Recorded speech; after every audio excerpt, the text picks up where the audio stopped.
Hai semuanya, di video kali ini saya akan membagikan satu cerita tentang seorang laki-laki yang melakukan kesalahan dengan membuang wanita yang tulus mencintainya demi perempuan lain.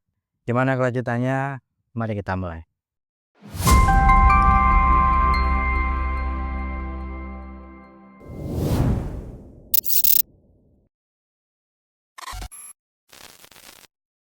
Cerita kali ini ditulis oleh laki-laki bernama Derry, berumur 34 tahun dan masih lajang. Dalam hidupnya, Derry sudah merasakan seperti apa manisnya merasakan di puncak karir dan juga sekarang sudah tahu seperti apa rasanya jatuh terpuruk karena kesalahan yang ia lakukan sendiri. Kisah ini adalah kisah yang gak pernah terbayangkan oleh Derry sebelumnya, yang mana mengisahkan tentang cinta, kehilangan, dan juga tentang penyesalan yang datang terlambat. Derry gak pernah membayangkan hidupnya akan serumit seperti sekarang. Di usia yang gak muda lagi, dia harus berusaha berjuang keras untuk membangun usahanya lagi dari nol. Dan kisah kali ini adalah bagian dari hidupnya yang sulit untuk ia lupakan. Semuanya dimulai dari 11 tahun yang lalu, saat dia pertama kali bertemu dengan Fiona. Waktu itu mereka berdua sama-sama baru lulus dari kuliah. Usia mereka pun sama, 23 tahun saat itu. Mereka berdua bertemu dalam sebuah seminar kewirausahaan di kota B. Fiona duduk di deretan paling depan, mencatat setiap kata-kata yang diucapkan oleh pembicara. Sementara itu, Derry di belakangnya menatap dengan penuh kekaguman. Derry hampir nggak memperhatikan apa isi materi itu.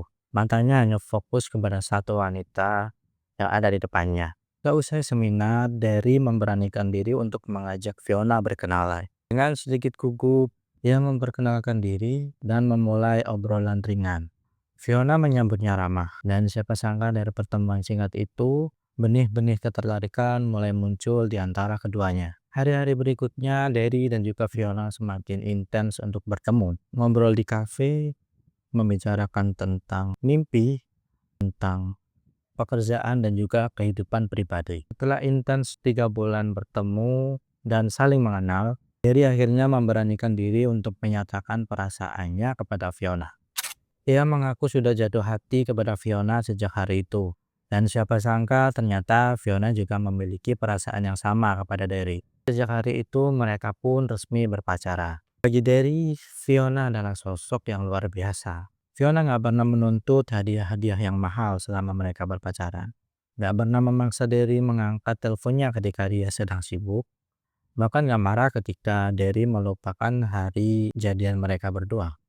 Fiona justru hadir menemani dan juga dengan sabar untuk mendukung Derry dari nol. Bisa dibilang Fiona adalah orang yang menemani Derry dari awal ia berkarir dan menemani Derry di setiap langkahnya. Saat itu adalah saat-saat yang sulit untuk Derry. Dia sedang berjuang untuk mencari pekerjaan.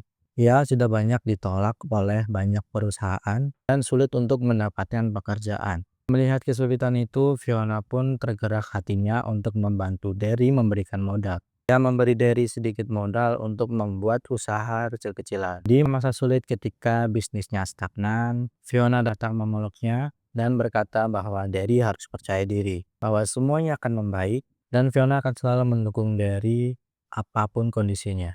Tentu kalimat-kalimat sederhana itu menjadi bahan bakar untuk Derry semakin bersemangat untuk terus melangkah. Singkat cerita, waktu pun berlalu dan 7 tahun mereka lalui bersama. Dari hidup di kos-kosan yang catnya mengelupas, sampai dari berhasil mendirikan perusahaan dengan karyawan sekitar 40 orang. Namun di tengah kesuksesan itu, perasaan aneh mulai merayapi hati Derry. Entah sejak kapan ia merasa bosan dengan hubungannya. Derry yang dulu penuh dengan rasa syukur, kini sering marah tanpa alasan yang jelas. Dia menjadi pria yang kasar, yang dingin, dan mulai jarang memberikan kabar kepada Fiona. Hubungan yang dulunya sangat hangat, sekarang terasa begitu hambar. Dan di saat-saat itulah godaan datang. Seorang wanita cantik bernama Clara menjadi manajer marketing baru di perusahaannya. Berbeda dengan Fiona yang memiliki karakter pendiam, Clara adalah wanita yang penuh ambisi dan juga percaya diri. Bersama Clara, Derry merasa seperti remaja yang kembali merasakan jatuh cinta. Derry mulai sering lembur, mencari alasan untuk menghabiskan waktunya bersama Clara.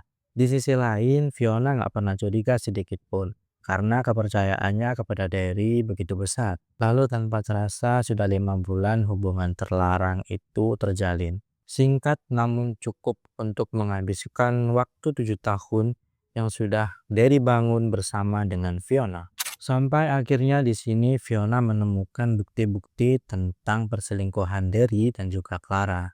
Bukti tentang percakapan yang belum sempat terhapus. Derry nggak melihat wajah kemarahan dari seorang Fiona. Tidak ada tangisan, yang ada adalah ketegaran hati dari seorang Fiona. Dengan pelan, Fiona berucap terima kasih karena Derry telah menunjukkan siapa dirinya yang sebenarnya. Setelah itu, Fiona beranjak pergi dan hubungan mereka pun resmi berakhir. Padahal mereka berdua sempat memiliki rencana untuk menikah tahun depan. Namun di situ anehnya Derry belum merasakan apa yang namanya penyesalan. Mungkin karena ia belum benar-benar sadar tentang apa yang telah hilang di hidupnya. Lalu singkat cerita, 2 tahun pun berlalu. Hubungan Derry dan juga Clara pun kandas. Ketika bisnis Derry mengalami kejatuhan oleh kesalahan manajemen, di saat itulah Clara pergi meninggalkan Derry. Ketika semua asetnya hilang, tabungannya ludes, ditambah dengan gaya hidup yang menghancurkannya, membawa Derry jatuh ke dalam jurang yang sangat dalam. Di titik terendah itulah Derry baru menyadari sesuatu. Ia kehilangan seseorang yang sudah mendukungnya dari awal dia merintis karir. Di titik terendah itulah Derry baru menyadari sesuatu, bahwa ia sudah kehilangan Fiona, perempuan yang dengan sangat sabar untuk mendukungnya. Dan Derry juga menyadari bahwa Derry telah kehilangan seseorang yang membawanya di puncak kejayaannya. Tapi penyesalan tinggallah penyesalan. Nggak ada yang bisa Derry lakuin, nggak ada yang bisa mengembalikan Fiona di kehidupan Derry. Singkat cerita, Derry mencoba untuk menghubungi Fiona kembali. Namun semua nomor sudah diblok, semua akses sudah diblok. Derry bertanya kepada teman-teman Fiona tentang kabarnya, namun temannya menolak untuk menjawab. Sampai akhirnya ia mendengar satu kabar tentang Fiona, bahwa Fiona sebentar lagi akan menikah. Nama calon suaminya adalah Vino. Vino adalah seorang pria yang dengan sabar untuk menyembuhkan luka hati dari Fiona. Seorang pria yang dengan sabar menemani Fiona dalam 2 tahun masa pemulihan hatinya. Vino menunggu dengan sabar tanpa memaksa hingga akhirnya Fiona memutuskan untuk membuka hatinya kembali untuk Vino. Mendengarkan itu, Derry berusaha untuk memberanikan diri bertemu dengan Fiona. Dengan kebaikan hati Vino, ia mengizinkan Fiona untuk bertemu dengan Derry.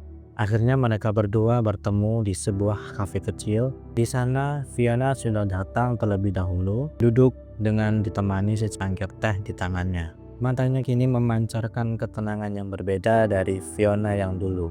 Lalu Fiona menyapa Derry dengan ramah, menanyakan bagaimana kabarnya. Derry menjawab singkat, lalu dengan perlahan mengungkapkan tentang maksud kedatangannya. Derry meminta maaf tentang kesalahan yang ia perbuat, tentang kebodohan yang ia lakukan kepada Fiona, dan mengatakan betapa menyesalnya dia sudah menyakiti hati Fiona.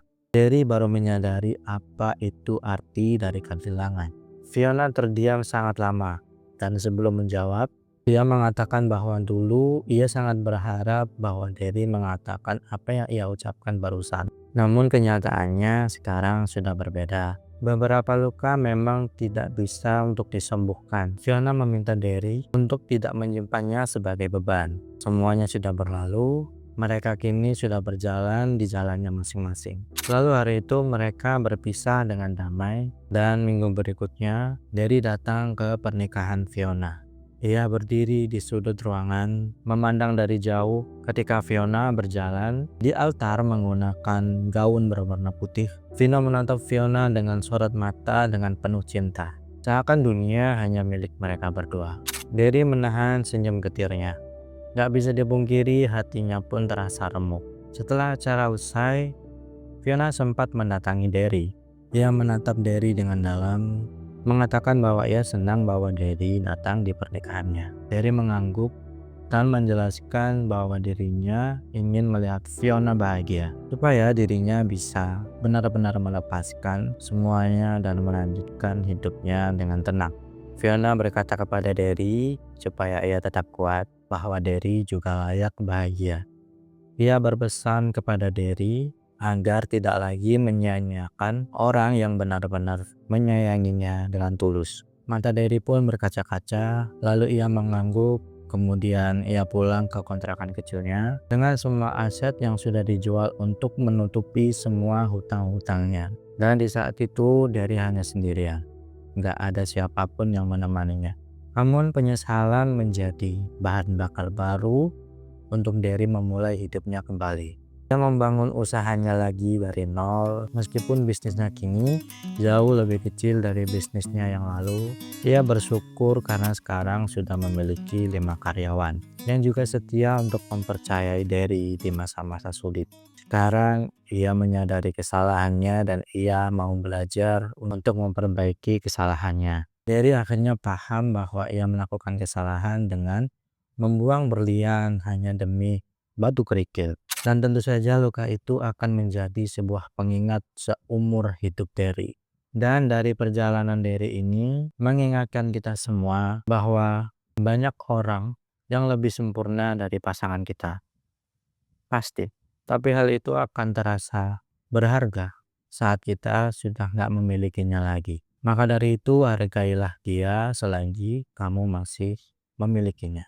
Nah, itu dia cerita yang ditulis oleh Derry, cerita yang sangat emosional, cerita yang sangat menyentuh. Semoga kita bisa mengambil pelajaran dari cerita ini dan tidak mengulangi kesalahan yang telah dibuat oleh Derry. Kalau kalian punya cerita pengalaman hidup yang mau dibacakan, kirim aja ke email yang ada di deskripsi. Oke, sekian cerita kali ini. Saya Lendra. Bye.